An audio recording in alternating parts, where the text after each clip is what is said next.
J'ai un parcours un petit peu atypique dans le milieu de l'hôtellerie-restauration puisque moi j'ai fait des études de droit avec avec un parcours d'abord professionnel sur le plan bancaire et agent d'assurance. Et puis par le hasard des rencontres et un objectif aussi fiscal de diversification, j'ai été amené à investir dans un hôtel en Normandie, à Lisieux, avec un ami. Et du coup j'ai pris goût à ce métier.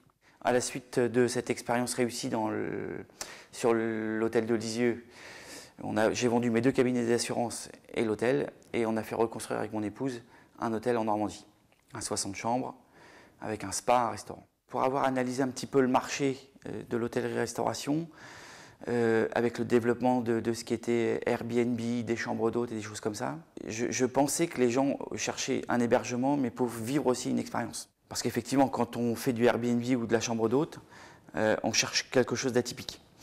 Et donc je pensais que là, il y avait un vrai marché. Parallèlement, je pense aussi que ça s'est développé parce qu'on a eu aussi sur les réseaux sociaux, sur Internet, une autre façon, par exemple pour TripAdvisor, pour ne pas le citer, une autre façon de savoir, d'être rassuré sur la qualité de l'hébergement qu'on allait avoir. Avant, c'était rassurant d'avoir une belle chaîne hôtelière, parce qu'on savait où on allait être. On n'allait pas être surpris, mais on savait qu'on allait avoir quelque chose de correct. Et puis avec ces commentaires, ces avis clients, on peut aussi retrouver cette sécurité de savoir où on tombe, puisque en quelques clics, on sait à peu près si l'établissement dans lequel on va aller est un établissement de qualité. Mais ça nous permet aussi d'avoir quelque chose de singulier.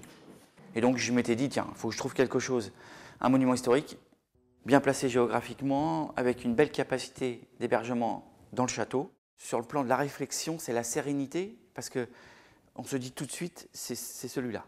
Mais derrière le cachet, derrière il y avait aussi le potentiel d'hébergement dans le château, où j'étais attentif. Les douves en eau, qui sont aussi assez rares sur un monument historique. Les dépendances, qui permettent aussi d'avoir d'autres activités. La situation géographique, échangeur de l'autoroute A10, sur l'axe Paris-Bordeaux. La proximité du Futuroscope, qui situe tout de suite aussi le château de Dissay. Quand on l'a vu, il n'y a plus de doute. Très vite, j'ai été dépassé par l'image du château. Ma porte d'entrée, c'était pas Christophe Bouvier-Hôtelier, c'était pas Trucmuche, c'était pas tout ça, c'était le château de Dissay. Et ça vous ouvre des portes partout. Vraiment, l'idée, c'est de ne pas transformer. Si j'avais voulu faire un hôtel classique, il y avait mieux à faire que d'acheter un monument historique. Donc surtout, c'était garder le cachet. Donc surtout pas le transformer, mais l'adapter pour le confort quand même de nos clients. En termes de sécurité, ce qui n'est pas neutre non plus. Et puis en gastronomie, y mettre une belle cuisine, parce que notre objectif, c'est d'être reconnu par les plus beaux guides français, Michelin, Goemio. Et donc il faut aussi qu'on apporte, qu'on ait un bel outil qui permette à notre chef d'obtenir ces consécrations. Donc là, ça va devenir un endroit de vie où les gens de la Vienne, les gens de la Nouvelle-Aquitaine, les Français, les étrangers vont pouvoir aussi s'approprier le château. Ou aussi dans le cadre de la restauration, il est prévu, ça va commencer en août, j'ai eu la réponse hier, la réfection des peintures de la chapelle, qui sont de magnifiques peintures du 15e. On a des vitraux aussi qui sont aussi exceptionnels. Dans mon activité économique, la culture est aussi une porte d'entrée. C'est-à-dire qu'il y a l'hébergement, il y a l'événementiel, il y a le restaurant, il y a le spa, mais il y a aussi la culture. Tous les jours, je me rends compte de la valeur de ce monument, dans le regard d'un maçon, dans la réflexion d'un charpentier, dans ce que peut me raconter l'architecte, M. Quintry-Lamotte, l'architecte qui suit les travaux.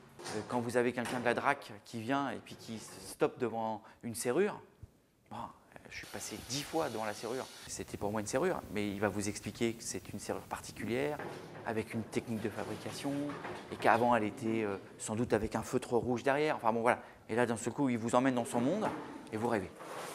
C'est exactement ce que je veux faire vivre à mes clients.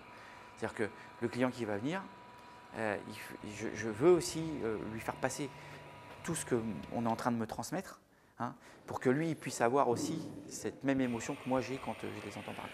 Ce château est imbriqué géographiquement dans le village, mais c'est même pire que ça, c'est-à-dire que les Dissayens, c'est leur château. La porte est ouverte là depuis plusieurs mois, mais Quand vous leur dites « excusez-moi, mais là on est en travaux, vous ne pouvez pas passer ici », ils vous regardent en vous disant « mais qu'est-ce qu'il est en train de me dire ?» Et quand ils en parlent, on voit que dans leurs yeux, ça pétille. Et ça se passe très bien avec les élus, avec les associations de Dissé et puis avec les habitants. Maintenant, il y a l'étape des travaux. On est en cours de finalisation de la première phase.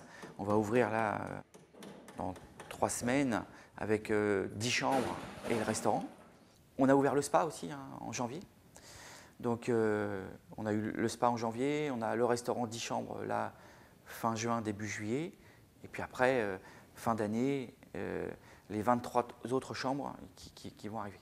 Il n'était pas question de tout ouvrir en octobre, qui était pour moi ridicule, puisque ouvrir 33 chambres au mois d'octobre présente pas, c'est pas très percutant, puisque la saison, on est en basse saison. C'est un modèle qui est suivi, et je pense que si ça fonctionne bien, qui est amené à se développer. Les étrangers, quand ils viennent en France, ils attendent peut-être aussi autre chose qu'un hébergement classique. Je pense qu'il y a une carte à jouer aussi avec les châteaux de la Loire. Les châteaux de la Loire, aujourd'hui, c'est une richesse patrimoniale, et on n'est pas loin des châteaux de la Loire. Et si les gens qui font les châteaux de la Loire peuvent aussi, le soir, se retrouver dans un château qui est digne des châteaux de la Loire, on y dort là, on ne le visite pas, on y dort. On y mange, on peut même y faire des soins. C'est aussi une autre façon d'aborder le monument historique. Le challenge, je ne le relève pas tout seul, il est relevé aussi par une équipe. On a un magnifique monument, il faut le faire vivre. C'est ce que je leur dis, vous allez être l'âme du château. Et quand on va repartir, ou quand les gens vont arriver, ils vont voir le château, mais très vite, ils vont s'adresser à des personnes. Il faut oser aussi, à un moment donné, se mettre derrière la réception du château de Dissé. Bonjour monsieur, bonjour madame, voilà, bienvenue. Ce que j'aimerais, c'est ce que je dis à mes équipes, c'est que quand les gens viennent, ils viennent chez eux. Voilà, on a un accueil personnalisé, les gens se sentent à l'aise et ils repartent avec le sourire et avoir vraiment l'impression d'avoir vécu une belle expérience. On est attendu, donc il ne faut pas qu'on se trompe. Je fais le point avec mes équipes régulièrement en leur disant on a la chance de travailler dans un beau monument, mais il faut qu'on soit à la hauteur des attentes. Et donc là, il ne faut pas qu'on se plante. Il y a des gens qu'il faut qu'ils viennent voir le spa, le château, le restaurant, parce que ce sont des prescripteurs, parce que derrière, ils parlent du château. Mais je suis pris entre deux choses, c'est-à-dire le futuroscope, c'est-à-dire porté vers la technologie d'avenir, et l'histoire du château qui nous ramène sur le médiéval. Peut-être qu'un son et lumière sur des jeux de façade, des choses comme ça, qui lieraient à la fois, qui nous lieraient au futuroscope, qui est quand même aussi notre ancrage touristique, et ramener quelque chose à l'histoire, voilà, ce serait sans doute ce sur quoi on va se diriger.